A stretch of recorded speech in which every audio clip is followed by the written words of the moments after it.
What's up, everybody, and welcome back to another episode of Shooting the Shit Uncensored. I'm that beautiful, bald, bearded man that you all come to love, Piers, and I am the host.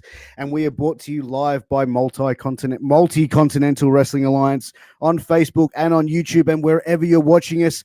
Thank goodness you're here because we have a very special guest for you this evening.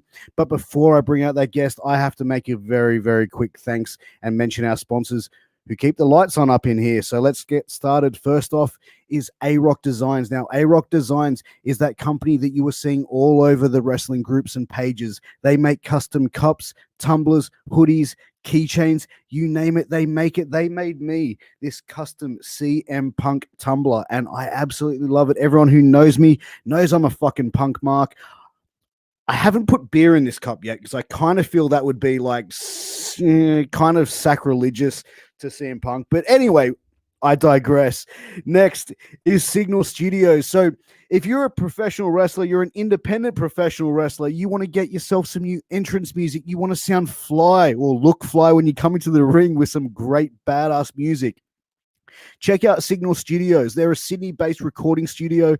My boy Rafi runs it. If you want to get any sort of tune made, he can mix, master, send it out to you, and you can have that song going ready for the next show. Or if you're just a musician and you want a place to rehearse or you want a place to record, they have the most comfortable space to get your juices flowing. Now, my third sponsor, still waiting for an image of them, but, we won't hold that against them, guys. It is WASIF Championship Belts. Now, guys, if you're a wrestling fan, and let's face it, if you're watching this show, you're a wrestling fan. Every wrestling fan either wants to own a championship belt or owns a championship belt. So if you want to get your hands on a nice, beautiful golden championship belt, hit up WASIF Championship Belts on Facebook. You can get a custom championship belt, or you can get a replica of your favorite championship belt, or even, something you've got a crazy idea and you want a crazy custom idea. These guys can make it. It's fucking amazing, guys. And they have special payment plans where you can pay as little as $40 to $50 per paycheck till that belt is paid off and in your hot fucking hands. But guys, my guest for this evening, he is one half of the tag team called the Velocities. He's also part of Generation Now. He's also part of Speed Force. This guy is part of more groups and more teams than any other wrestler in the history of pro wrestling. But I'm going to bring him out. His name is Piers de Silva. Piers, what's going on, buddy? How you doing, man? Thank you for having me. Mate, I'm fantastic. I'm excited. I'm really happy to have you here, man. Man, how's it all been, bro? Like, wrestling is finally kicking back off here in Australia, dude. Dude, it's just a whirlwind, man.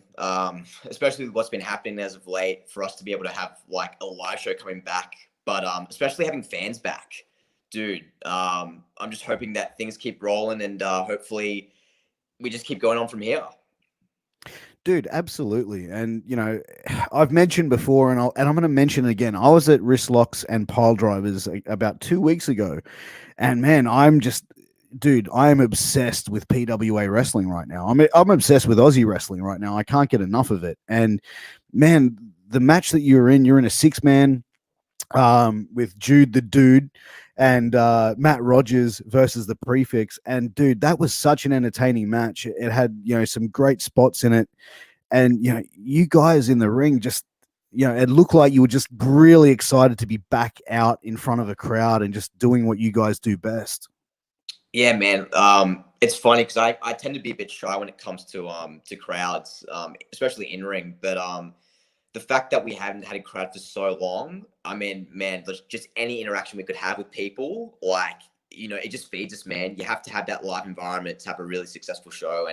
And to be the first match back, the opening match on a show with a live crowd, like, dude, we were so blessed. And I mean, you guys were awesome. It was just so much fun. Dude, straight away, man, I was front row and front and center for that, and I literally did not move off my seat the whole show. I was excited. I wanted to jump up. I was like, yeah. There was a couple of times I thought I was going to get taken out, but man, you guys, the timing you guys have is fantastic. But getting into wrestling, how long have you been performing for, Piers? So I started in February of 2015. That was my debut debut year. So about 5 years now, man. Yeah, right. And what, like, were you always a fan of wrestling as a kid growing up, or was it something that came in later in life for you, Yeah, the man. love for it? It's weird because I feel like I don't have like a real set um, time when I was a real fan. I just felt like there were times where I'd watch it and I had kind of distinct memories of channel surfing and seeing like maybe Taker doing his entrance, but not really understanding what I was watching. But about the time that I was 9 years old, and probably just shy of the 2006 Rumble, was when I really started to get into wrestling. And just like everybody else, man, just started watching it on TV, and then having the trampoline in the backyard. I couldn't help but imitate what I saw, and that's just kind of how it started for me, man. So watching your style, and even the same with Jude London's style as well, I get a feeling it's very Japanese inspired. Like in watching that, I was like, this is like very similar to that sort of Dragon Gate style, even to a New Japan to a certain extent as well. Are you a fan of Japanese wrestling? Huge man, and you hit the nail on the head with that. Especially Dragon Gate. Very very early on. Even before I was wrestling, man, I managed to come across the independent scene, but for me, what took my attention was Dragon Gate and New Japan. Pretty much just Japanese wrestling in general.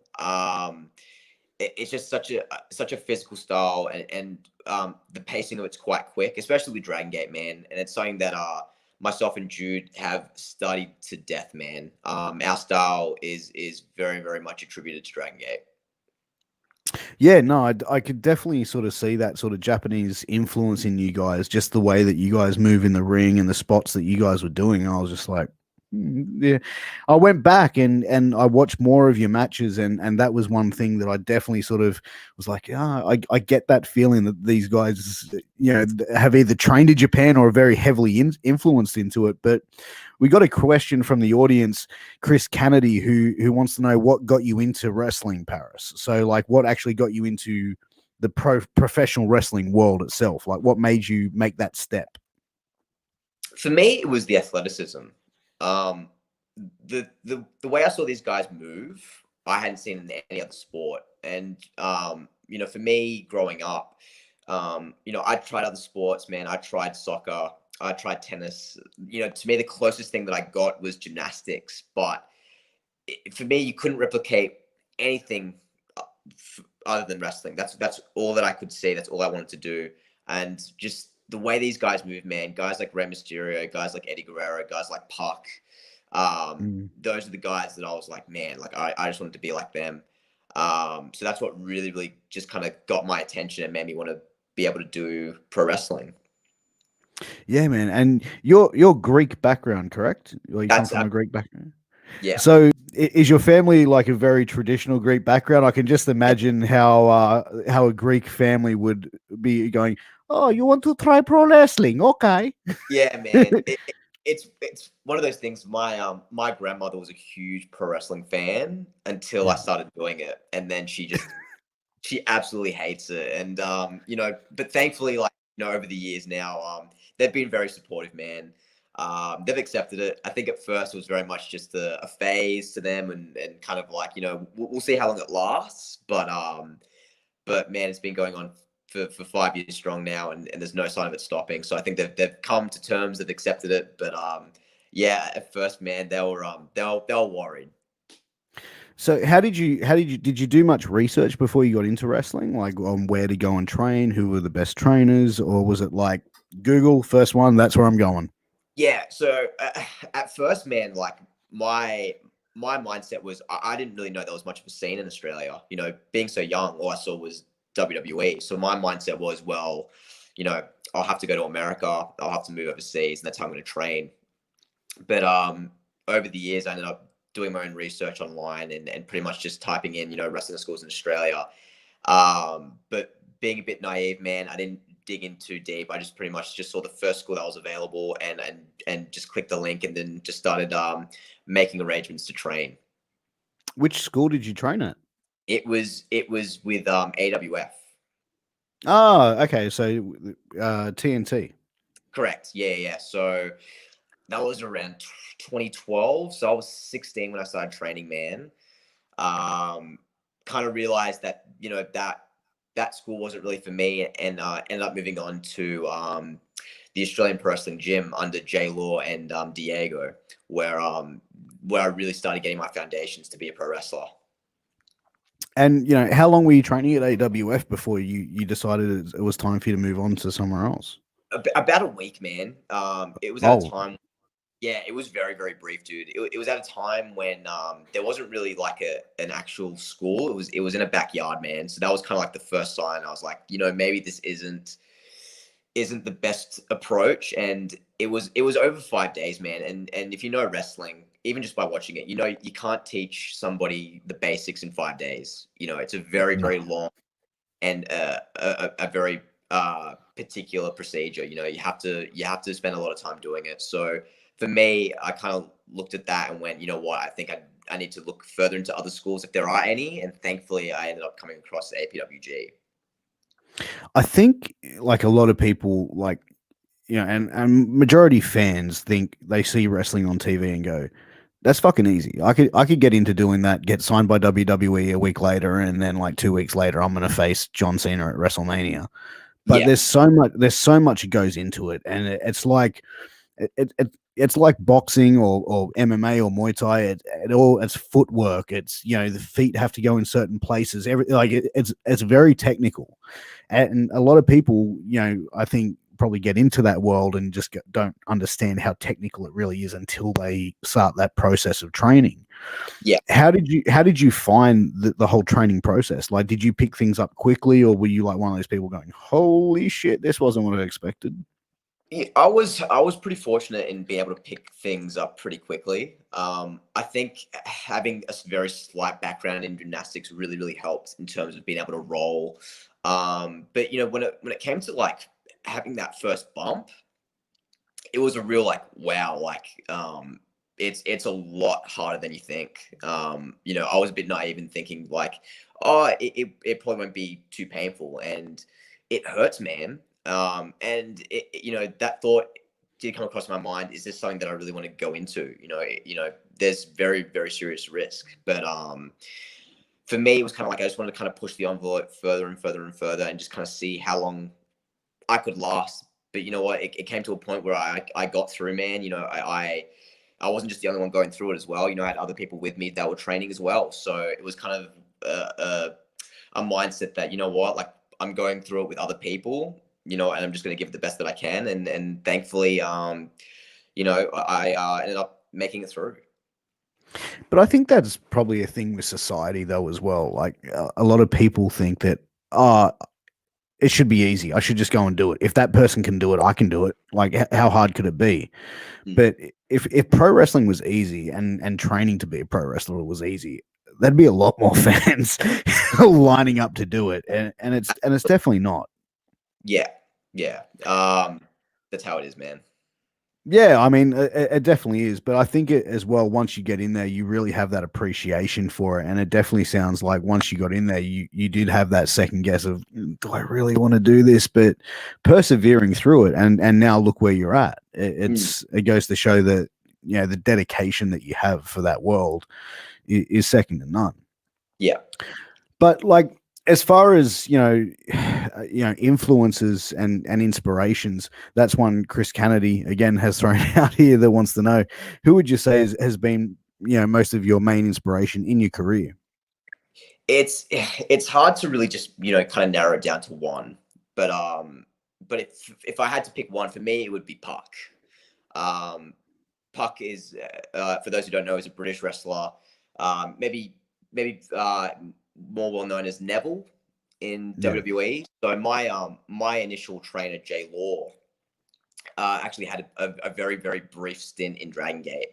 So right as he saw me and saw the way that I trained, and he kind of gauged how I looked and the way I moved, and was basically the guy that introduced me to Dragon Gate. And from there, I saw guys like Puck, and just watching him just blew my mind, and just seeing the things that this guy could do, but at the same time, how technical he was, how crisp he was, how quick he was, but at the same time, especially now with his heel run, how slow he can be, but pick it up when it needs to be done. He was the guy that I saw and was like, yeah, that's the guy that I want to be. And that's the thing, man. Like, yeah, as far as like in the training side of things for pro wrestling, did your trainers like Law sit down and say, okay, look, you need to go and watch more tape. You need to go and watch this guy perform. Like, did he sort of put Puck as like, I don't want to say homework, but say go and watch like Puck matches from this time to this time, or this person against like Puck against this guy? Was that some Yeah. of the input of the training that you did? The amazing thing with Dragon Gate in particular is there are so many guys who are so talented, and they all wrestle a very similar style. So for him, he was very much. I know you look at Pac as being the guy to study, but he was like, just you got to try and understand the entire Dragon Gate style because it's very suited to how you work. It's very suited to how you move. So he just said anything with Dragon Gate that you can find, just watch it. Yeah, I mean, Dragon Gate's it's one of those promotions where it's fantastic for that cruiserweight, that light heavy, whatever you want to sort of classify it as, X division style, any sort of style you want to have. But yeah, I could definitely get that feeling of seeing how that you when you get in the ring. But as far as like you know, starting to wrestle and starting to get on shows, how did that sort of come about? Because I know the Australian Pro Wrestling Gym is just a gym. It's not a promotion. It's it may have done gym shows, or I'm not too sure about that. So excuse me for not knowing. But No problem. how did you start going and start getting booked, and where were some of your earlier matches? So at first the Australian Pro Wrestling Gym was actually our training was located at at like a protein shop. So we were in the back storage area of this protein store in Penrith. And that's where I had my first match. We would run VIP shows, essentially like what we do with academy shows at PWA. Yeah. But like you said, we weren't a real promotion. We were a gym. But I think that kind of helped us because, my knowledge isn't great when it comes to that sort of era, or I guess you could say, the pre-years before 2015. But you pretty much the promotion that you were at was the only promotion that you would work. Whereas thankfully being at a gym, we weren't technically promotion. So we were actually okay to kind of just venture out to different promotions and work. So for me, it was starting out with APWG. Thankfully from there on, my second match was with IWA. And from there I got to meet people that were from PWA and from Nui. And then from there it grew to all these other promotions around the state. And just networking, and then from there it just came to the point where it was like it didn't really matter where you trained. It just if you could work, you got an opportunity. Yeah, and you mentioned IWA, and a lot of wrestlers, that I've spoken to just say how much fun they have on IWA shows, and that was one of the promotions that I used to go to back early in the day. I had a friend of mine who wrestled for IWA. And that sort of started my love for Australian wrestling, and IWA shows have always been fun. How did you find like going there and getting bookings and stuff like that? Did you really sort of have to sort of start networking, or was it just like turning up, paying your dues, setting up the ring, tearing the ring down, being the extra hand backstage? Yeah, I was super, super fortunate with my first booking with IWA because I was told you're going to do ring, but there's no guarantee that you're going to be on the show. So, being able to rock up, do the ring, thankfully I got a spot on the show. And then from there, man, I think I was quite lucky in the sense of being a smaller guy and the style that I wrestle. I think being a high flyer really, really helped me at the time with IWA, especially for crowds that, with IWA, because they're a touring promotion, it's kind of hard to have a set fan base. So I think we kind of get casual fans as opposed to diehard fans. So I think when they see a high flyer, it's a lot more attracting to them. So I was really fortunate, man, and then kind of started a working relationship with IWA from there, and having the experience to do tours as well, which is something that you don't often get to do in Australia. But getting to travel around and work these different cities and different RSLs, man, it was a really, really cool experience. Oh, absolutely. And one thing IWA does well is the social media aspect when they're doing shows. Like it really builds it's hard to obviously when a touring company to build storylines and feuds and stuff like that, but they really use social media to do that. Obviously since COVID has been pretty quiet, but IWA, and it's pretty much it is the oldest promotion in Australia, so it is saying something about it, and the fact that it's evolved with the times. But you mentioned like you met a few guys from PWA there, and how long after that was it? Did you find yourself going and training and performing with PWA? So funny you mentioned that. So my second match with IWA was like March of 2015, and I had the chance to meet Charlie Evans and Jessica Troy. They're also on that show. And then from there, I was still working IWA, but occasionally they would be there as well. So getting to create a relationship with them. Mick Moretti was another one. But I think a big turning point with me and joining PWA was actually through Wrestling Go, because with Wrestling Go, it was a combination of guys from APWG, from PWA, from NUI, and from IWA. So Go was kind of like the epicenter where all these promotions could meet. And from there, I really got to have a great relationship with those guys from PWA. And same with NUI as well. I got to do a few NUI shows at the time. And that was around mid 2016. So from there, it was just a really cool time. But what really kind of made me go towards PWA was there was a point where I was on tour with IWA. And I was actually speaking to a guy that was training at PWA at the time. He was on tour. And I just kind of told him, man, like I just kind of felt like I was plateauing a little bit. I wasn't training as often as I'd like to. I was only able to train once a week. And he pretty much just said to me, man, like, I think your best bet's going to PWA, dude. Like, you're already doing these shows with these guys. Like, I think just give it a go. Just come on down and try it. And I ended up contacting Robbie Eagles, saying, if I could come down to the school. He was, pretty much just saying, why would I even ask? Just show up, of course. And pretty much as soon as I made the decision to just go down there once, we got the news that the APWG would be moving to another location, and we couldn't use the ring anymore. And for me, that timing was just like, yeah, I think it's time to move on. And from there, I went to PWA, man, and it was probably the best decision that I made. Yeah, and how did you find like walking through those doors at PWA? Because one of the things that I've really sort of gathered from it, obviously attending a show and also speaking to a few guys who work for PWA is how tight knit that company is and that family atmosphere. Like, did it feel welcoming straight off the bat? Absolutely, man. There are still nerves on my side of things. It's just always kind of walking into a new environment, and it's weird saying that because, I'd worked with these guys before, I'd done shows with them, but I think that really helped kind of working shows before I trained. So they kind of got like a mindset of, okay, let's see how this guy is, is he really dedicated? How is he as a person? But, going in there, it was a new environment. I was nervous, but right off the bat, as I started training with these guys, I was like, this is the place to be. This is legit. And it just felt so right, man. And it felt like I was really pushing myself and being there with those guys, not just from a show aspect, but from a training aspect it was awesome, man.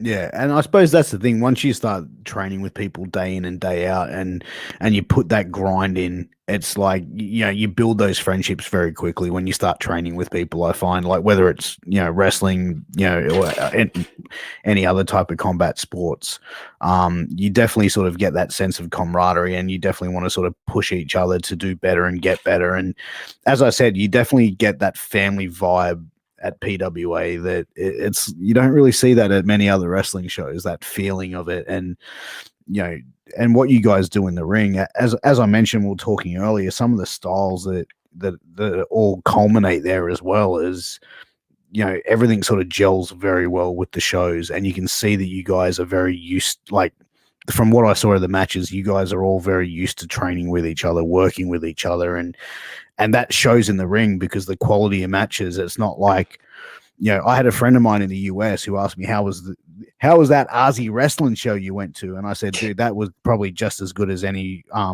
wrestling show I've seen from any major promotion in the world, hands down. The quality of the workers, the quality of the production was just, it was top level. it means the world hearing that, man, and it just goes to show you, like, I think our mentality as a group is, I think, with wrestling over the years, it's been very much a cutthroat industry.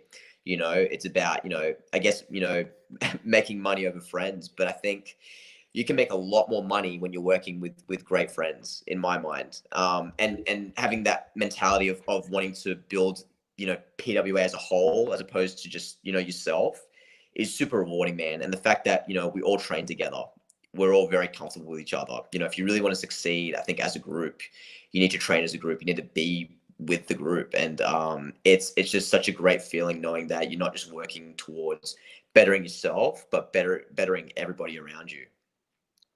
Yeah, no, absolutely. And, you mentioned, the world of pro wrestling is, for years it's been that cutthroat. It's like, oh, this person's coming up. We're going to fucking grind him back down. Like, get the, you're not going to take my spot. And, like I said, even seeing how you guys interact with each other after the show, it was just, like, honestly, how you guys were interacting with fans and interacting with each other. It's like you can see that there's genuine love there. It's genuine care for the product and the brand. And that's something that, like I said, I walked away and I was just like, fuck, this is like something I've never seen before. Yeah, it's crazy, man. I think with us too, it just kind of goes beyond just, in ring. I think, having those personal relationships and even like just, interacting with fans. I mean, we all have such a love for pro wrestling, whether you be a wrestler or a fan, we all love the same thing. And it's just such a good feeling, man. And I think, if you're not wrestling to be happy, then why are you wrestling? Yeah, I mean, if you don't love what you're doing and you don't love pro wrestling, and I think especially on the level, actually, you know what, at any level, because even at the top level over in the States, if you're going to go and be away from your family, your wife, your kids, your husband, your whatever it is that you have at home, and be away like 285 days a year, then you've got to have a love for it. And otherwise, why are you doing it? Like, you can get any job and get paid. Like, but Yeah. if you don't have that love for it, then you're just going to become a bitter person at the end of the day. Well, that's it, man. And I think it's great having that rapport with your peers as well, because there are times where things can get pretty hard and you kind of question yourself. This is from my own experience as well, but having that morale and people next to you that just, we're all working towards the same goal and we're all doing it for the same reason. It's just so rewarding. Yeah, no, I completely get where you're coming from in that. But since you've been in the world of wrestling for 5-6 years now, do you still watch the product and do you still watch it with like the same love and passion that you had before you got into the business? Yeah, it's hard, man. It's one of those things where I find myself watching more matches as opposed to shows. So, prior to becoming a wrestler, I would watch a show from start to finish. Whereas now, I guess because I'm so into wrestling, I try. I'm a lot picky with what I watch, and I watch. I'm always going to be a fan. I absolutely love wrestling, but I find now that I'm really appreciating wrestling from the art standpoint as a pro wrestler and trying to really, in a way, learn from what I'm watching. Because when I was watching wrestling as a fan, I guess I was so caught up in what I was watching, I kind of didn't really appreciate and understand what I was watching. But from being a wrestler now and training, I'm going back and watching these matches and really trying to pick them apart and trying to grasp, okay, they did this for a particular reason and they got that reaction because they did this. So I do find myself watching it more to study and learn, but at the same time, sometimes, man, I still get caught up, just like I'm a little kid again. It's kind of a mixed match, and it really just depends on what I'm watching. Yeah, and dude, I'm the same way, man. And look, to say it again, at wrist locks and pile drivers, man, I was sitting there, and I've been a wrestling fan for many years. I've done a wrestling podcast for almost 12 months, and dude, like I was like fucking, I find myself, if I'm watching a good match, I can become invested in it, and and that's the thing that makes wrestling so great. It can take even non-believers and non-wrestling fans out of that element you know, and my wife, who's never been a wrestling fan, just never had any time of it. You know, I was watching an old Lufisto match when she fought Black G's in CZW, and this was back in 2005, where intergender wrestling was it's almost there, but it wasn't as big as what it is now. And like my wife's like, oh yeah, you're watching this. By the end of the like almost near the end of the match, my wife, who's never enjoyed wrestling, was on the edge of her seat, going, "Come on, come on!" Like she was like that invested. She knows it's a work. She knows it's predetermined, but she was able to let that go and just indulge herself in that match. And when I see like non-fans of wrestling do that, I'm like, now you get where I'm coming from. Now you get where the rest of us motherfuckers who have been enjoying it for years are coming from. And that's the thing, crazy. to get people to enjoy it at that level. And you know, that's the thing. Even like I said, you as a worker, to be able to sort of still get that, it's good that you still have that love for the business. Yeah, I feel like you have to, man. It kind of humbles you in a way, and kind of reminds you of why we're all invested in the first place. Oh, dude, 100%. But you know, one of the questions here that we have from Joel Southgate, who is a regular at PWA shows and Australian wrestling shows, he wants to know what was going through your head when you snapped your ankle. Shit, that was pretty much just what was going through my mind. Thankfully, it happened at a point where it was just before the finish, and I had thought I snapped my leg, and then I looked at my leg and was like, "Oh no, it's still in place, but it hurts." And then it just got to the point where I was like, "Okay, let's just finish the match." Did that, and then it was pretty much like, "Well, you know, okay, how serious is it?" That was pretty much the biggest thing going through my mind was, yeah, okay, what's next? Is it surgery or is it going to be okay? What happened? What was the next step after the injury? It was surgery, man. But it was one of those things. I was 6 months in, so this happened in August of 2015. So I was in wrestling for about 6 months at that point.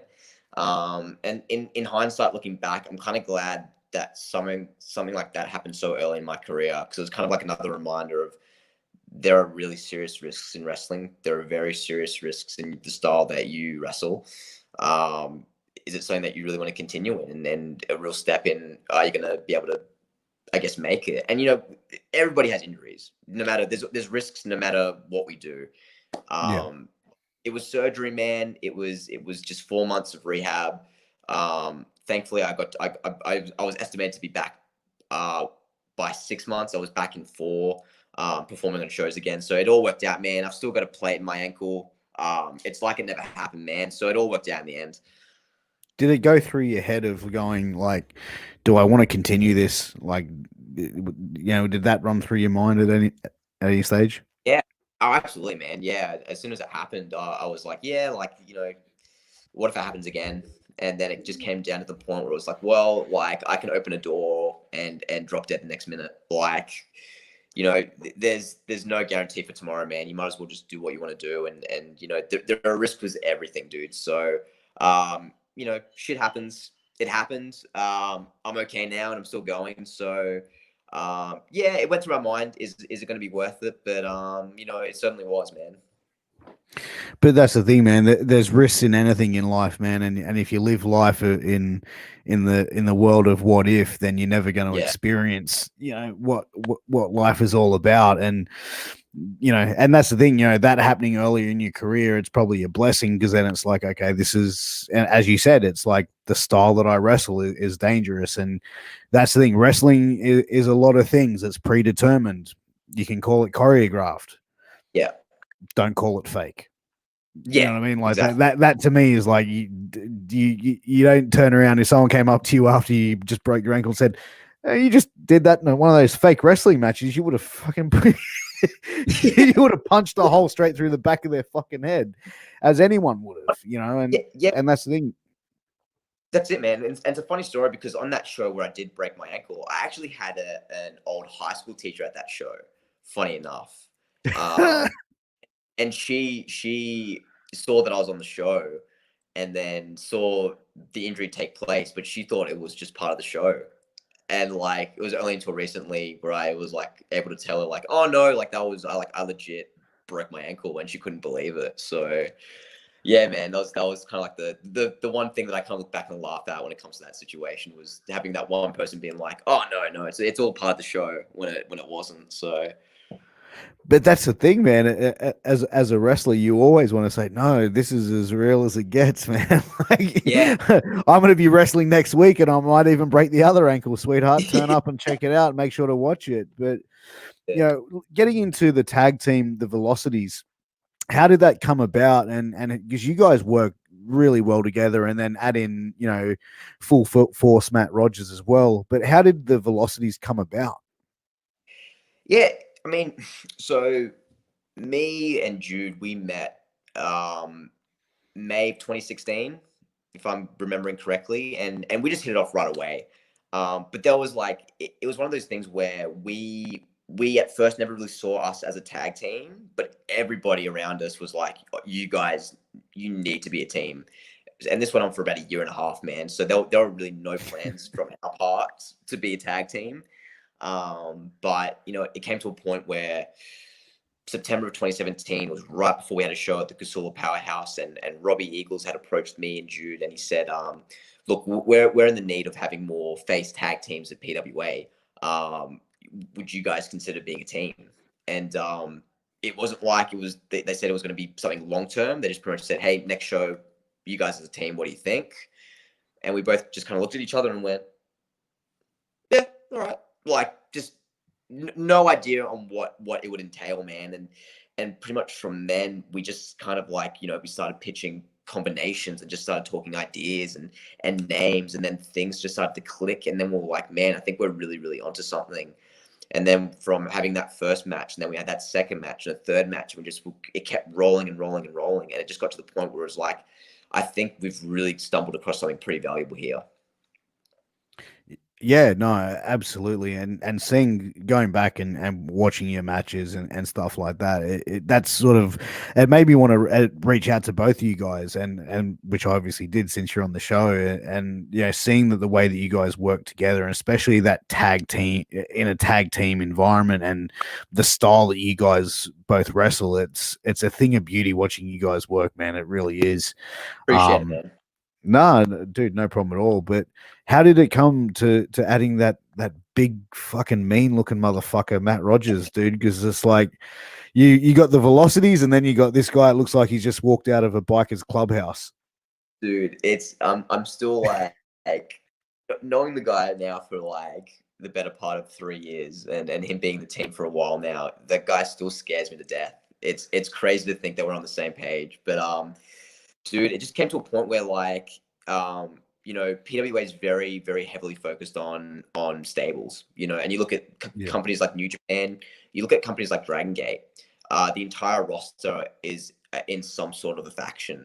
And it came to a point where everybody wanted Rogers. I mean, you look at the guy and you see what he's capable of, and you just know that you're going to be in good hands. And it came to a point where at first he was a bit reluctant. He's very, very much a lone wolf, but I think through myself and Jude's charm, we managed to get him, man. And lucky enough, dude, he's just a part of the team. And I think a big part of Matt Rogers in particular is he's pretty laid back, dude. When he's outside the ring, he's very, very back. And so are we, man. I think it just came to a point where it was more, we weren't so worried so much about the business side of things, and we we're just like just chilling out with him. And he was like, yeah, I could hang out with you guys, and here we are, man. He's definitely got the build of everything that you see from the old, like, I don't want to say old school wrestler, but it's like, just that big, burly, muscly, scary looking motherfucker that just looks like he'll just smack. You don't know if he's going to smack you in the face or buy you a steak, and yeah. But the interaction between the three of you is fantastic. Like, I love that spot where Billy had the wrist lock, or had the wrist, and then he just came in, took, I think it was Jude's wrist, took it out and put his wrist there, and then he turned around, and even like you just see the guy, oh shit. Like, you could see that. Like, to me, that was like one of the highlights of the night, is seeing that, because it was like, dude, I popped for it. Like, I was like, this is fucking great. It's hilarious. Dude, I was in stitches, man. And that's the thing with Rogers too. And I think especially since joining us, he's kind of like opened that more comedic side to him and that showing a bit more personality, man. And dude, he's just so much fun to have around, man. And being able to kind of show that side of him to fans, I think very, very refreshing and super, super entertaining. Yeah, I mean, especially a guy of that style and that look, to be able to put that. Yeah, I mean, he can come in and be the powerhouse and be the heater that comes in and clears house, but also to be able to be put himself in that comedic role at times just shows that that different range of a performer that he is, and that to work with guys that are I don't want to say insult you and say smaller, but in different size stature. Yeah. It's it just goes to show how well you guys work together and how great that it looks. Joel Southgate asked me where my Velocity shirt is. It's in the wash. Yeah. I will get one at the next PWA show. I promise you that. Hey. I will wear it proudly. No problem with me. That's it, man. But one of the things I wanted to ask you, and what seeing at the show, was the stable Generation Now. Well, I don't want to call it, actually, it's not a stable because because there was guys in Generation Now going up against each other, and I was trying to figure out what was going on because in one of the matches, I think Matty Wahlberg said it something. He's like, "Yeah, you want to be in Generation Now? Well, now you're going to earn it to the opponent." And I'm like, what the fuck's he talking about? And then I'm like seeing him come out, and you guys are in this Generation Now shirts at the end of the show, and I'm like, hang on, he was wrestling him, like, and then obviously I've gone and looked into it a little bit more and did a little bit more homework on it, where the premise of it is it's a movement, not a stable. It's not a team. It's a collective bunch of wrestlers, which in storyline are sick of not getting their opportunities. But how did that all come about? Like, because it's like you look at the collective mix that are in that group, or whatever you want to call it, it's pretty broad, man. Yeah, it is, dude. And like, I kind of like equate it to with Mick Moretti when he started the Now We Conquer movement. That was pretty much representing everybody, whether it be a friend or an enemy. And it's kind of similar with Generation Now, man, but it's more focused on the guys that kind of came up around the time that I started training at PWA. It was guys like myself. It was guys like Matty Wahlberg, Kingsley. There are a lot of names that kind of go into that movement. And it's kind of a touchy subject with what's been happening, man. But I just think it's getting to a point now we kind of look at the rise of PWA, and it happened at a time when it was guys like Matty Wahlberg, it was guys like me, it was guys like Ricky South. When we started kind of got on those shows and started performing at Max Watts and having these really, really marquee matches, that I think PWA started to get really noticed. And I think, for us, we kind of really, in a way, as much as we're taught to be humble, at the same time, we want to be proud of ourselves and show people that, like, for as little as we've been in the industry compared to others, like, we've really done a lot, man. And quite frankly, just because we haven't been in PWA or in pro wrestling for a certain amount of time doesn't mean that we don't deserve the same opportunities, if not bigger opportunities. Yeah, and I actually find it refreshing that it's not a stable where everyone is like, I mean, I enjoyed the fact that you guys were going up against each other. You were going up against, Jimmy and the six man, and then and to me, I was able to sort of take enjoyment out of that, because it's kind of like, it's something different that you don't see in wrestling. It's like in wrestling, you see a stable and everyone's all buddies and like kumbaya and holding each other tightly, and we are a force, we are one. And like you guys definitely are a unit, but it's like, you're a collective group of people that are saying, hey, our time is now. Yeah. It's almost like we're all fighting for a greater cause, essentially. Yeah. Yeah, no, absolutely. And one of the things I want to ask you is, you spent a little bit of time over in the US. How did you find, wrestling over in the States? Was it much different for you over there than it is here, as far as style and companies?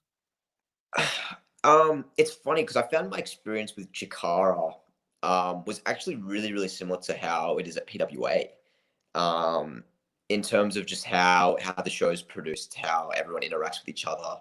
But even the style, man, I think it's so broad. But as a whole, man, I don't know. I just think it's hard for me. I don't really kind of like look at the differences. I just kind of look at the common goal that we all have, and that's just we all want wrestling to just succeed and just get it to that next level. In terms of wrestling in the States, I think the biggest difference I can say is it's hard, man. I just think the US is so broad in terms of the promotions that they have and the training schools that they have. But in terms of what we have in Australia, we're a lot more limited. But I think it's actually really, really, really beneficial because I think it creates a much closer knit community. I think guys are very much wanting to benefit the entire scene as opposed to just certain individuals. And that's not saying anything negative about the US and saying that they're cutthroat or anything like that. I just think there's a much bigger family vibe at home than there is in the States. But at the same time, that's coming from a guy who lives in Australia and who's an Australian. You know, it could be very different to somebody who's from America and lives in the States. But you know what, man? I didn't see a huge difference in terms of style at all, man. I just think, you know, we're all wrestling. You know, wrestling's universal. Yeah, I agree, and I think, as you said, it's like, you know, you're Australian wrestling in Australia, and I think it's probably different when you're wrestling for your home promotion, and then when you're wrestling from a promotion that is not your home promotion. It's a different feel. You know what I mean? Like, it's essentially like when you know, if you've ever played, you know, football, soccer, stuff like that, when you're playing at a home field advantage or an away field, you know, there's always that different feeling to it. So. But what Yeah. was like the experience with Chikara? Because Chikara is known as or was known as one of the top indies, and Mike Quackenbush being one of the best minds in wrestling on the indie circuit for so long. You Yeah. know, were you able to sort of like pick his brain a bit and really walk away with you know, a better understanding of why certain things are done? Oh, absolutely, man. You know, the fact that myself, Jude London, and Matt Diamond got the chance to compete at King of Trios, you know, their biggest show was huge. It was such an honor, man. And the fact that it's it just highlights tag team wrestling, which is what we're all about, was just so bittersweet, man. And getting to work guys like a Fidian, man, and picking his brain, and just sharing that locker room with guys like Mike Quackenbush and guys like Icarus, Fidian, as I mentioned. You had Scott Steiner on that show as well, dude. Like, it was just so stacked, and to be able to be on that show representing PWA with the nations as well. It was just it was huge, man, and even getting to train at the Wrestle Factory as well, dude. You know, myself and Jude also, you know, we got to spend some time in the ring with Quack and pick his brain and work on some techniques, man. So it was a great trip, and one that I know we'll all cherish for a very, very long time. But, you know, obviously, you know, once COVID's finished, would you like to go back to the States, and would you like to sort of go back and spend a bit more time over there? Absolutely, man. Like, whenever there is an opportunity to go overseas to wrestle, I would love to take it, man. The States, absolutely. You know, myself and Jude, we had a booking with PWG that was going to happen as well with Mick and Caveman Ugg. You know, they'll big plans. We're going to do WrestleCon as well, so we'll Oh, really right. take some big steps, man. And unfortunately, you know, it all had to come to an end with what had happened. But, you know, so there's absolutely motivation, man, to go back there and really, you know, kind of tick those goals off, man. Especially with PWG, man. I know I was so happy that Jude also had gotten the call up, and I will always say this, man. I think I am a much better tag team wrestler than I am a singles wrestler, and I think to really shine at PWG with Jude would be, you know, a dream come true, man. So I would love the chance to go back to the US, but at the same time, dude, I'd love the chance to go back to England. I'd love the chance to go and perform in Japan as well. Dude, wherever there's a chance, we would love to take it. And, you know, as a tag team, what would be a dream match for you if you could pick any team, any promotion, past or present? Dude, there are so many, man. I think a big name would be obviously be the Bucks. You know, you got the Oh, Young Bucks. Motor City Machine Guns, 100%, dude. You know, a big one for us too was Robbie and Will Ospreay. You know, that would have been a really really big one as well. But man, there are heaps of names I can think of, dude. But It's hard. man, It's like when someone asks you, like, "Hey, man, who's your favorite pro wrestler?" And it's like, "How much time you got, and what day of the week is it?" yeah, that's exactly it, man. And I think especially now too, there is so many more tag teams as well, and they're all so good, dude. It's really hard to pick, man. But I think that's really exciting, not being able just to just pick one, but just having so many going through my mind that I really can't provide a great answer. I think it's really, really encouraging of where the scene has come.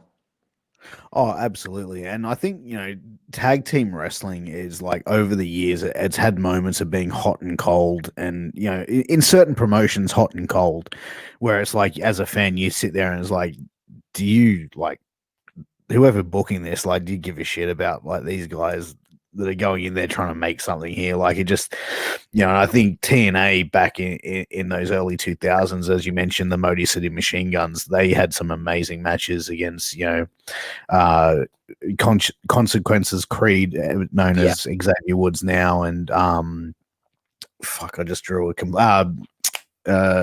Jay Lethal. Like those guys were able to put on some amazing matches, and like I said, very similar sort of style to yourself and Jude, which is, it's no surprise that those would be the guys that you'd want to go and work with. But as far as promotions, where would you like to sort of go back if I could say, okay, here's here's a plane ticket for you and Jude to go over to the United States, then go over to the UK. Which promotions would be on the first list that you'd want to be going and working? So for me, United States would be PWG. Um, I think there's a lot there still to do, especially with myself and Jude. I think that's the main one for the States. I mean, there's Ring of Honor as well. Oh, But UK wise, man, I'd love to go back to Attack. It's such a fun promotion, man. We had so much fun working Aussie Open on that show, man. Rev Pro was awesome to us as well. And even Progress, dude. I think that'd be the main promotions between the US and the UK that we would love to work with. oh, amazing! And you mentioned Progress, and I think the UK wrestling scene is pre-COVID was on fire, and even like it's very similar. Like I think where you see the UK scene has really sort of blown up over the last few years, and the Australian wrestling scene, obviously, we're obviously a lot smaller than the UK, but it's it's just as good talent here than it is in the UK, the States, Japan, and you definitely see that with a lot of the guys that are performing around the world. And Aussie wrestling at the moment, even probably in the last, and I always say this, and everyone's going to say you say this every episode, but it's true. Like Australian wrestling in the last 10 to 5 years has really sort of been able to flourish, and it's really been able to get more eyes on the product, and it's because of guys like yourself and Jude and Matty Warburg and tough stuff Ricky South, and Kingsley and Steph DeLand. Like I could sit here and list everyone off that I could, but we'd be here all night. And I think that it's definitely getting to the point where the world is starting to sit up and take notice. And as Mick Moretti's, you're going to notice this hashtag as really sort of, cemented that where people are starting to look at Australian wrestling. And as I said, I've got friends in the US. I send them clips and photos. And, hey, man, go check out this. Here's a YouTube link. Go check out this match. And people come back going, holy shit! I never knew like Australian wrestling was so good. And I'm like, motherfucker, go and check it out. It's great, man. It's just so encouraging to hear that. Yeah, dude. No, absolutely. But look, we are getting close to that 1 hour mark, and I want to be respectful for your time, Paris. But where can everyone find you, and where can everyone support you? And if you got merch, where can they get some? Yeah, not a problem, man. Dude, I'm not the best with socials, right? But if you want to find me, guys, you can follow me on Twitter at Paris Silva 22 and on Instagram with underscore Spartan Spirit, man. In terms of merch, dude, wrestler merch, you can find myself, you can find Jude, you can find pretty much every Australian wrestler on there, and that's pretty much me, man. That's it, man. Well, look, guys, thank you very much for being on the show, Paris. It's been great talking to you, dude. And I feel like I could do another hour with you just like that easily. But I do want to be respectful of your time. But we will get you on for a part two. Maybe I'll get you and Jude on together. Maybe, I'll interview the tag team together, dude. We would love to, man. Dude, we got some great stories that we could tell with each other, man. I had such a blast, dude. Thank you so much for having me, and I look forward to doing it again. Absolutely, man. Well, look, guys, thank you very much for tuning in and watching Shooting the Shit Uncensored. Again, I'm the bald, bearded, beautiful man, Piers, that you all come to love, sometimes hate. Well, I don't think anyone really hates me. I mean, look at me. I've got a face for radio and a face only a mother could love, but still, I'm a nice guy. But guys, look, I can see we got a few people watching live. Please do me a favor, hit that share button, hit that like, leave a comment for us. If you're on YouTube, subscribe, share, all that good stuff. We have much, much, much more wrestling content coming out in the next couple of weeks, and we'd love for you to all be a part of it and continue this journey. But also do me a favor, head over to Paris de Silva's Instagram and his Twitter. Hit that like button. Let him know. Send him a tweet. Let him know that you love this interview. Let him know that I sucked at this interview. Just let him know that you enjoyed seeing him on this interview. And guys, once again, it's been an absolute pleasure to be here for you guys tonight and bringing you this show. And as I said, Paris, thank you again for giving your time, man. Not a problem, man. Thank you for having me. No worries. Guys, we'll catch you next time.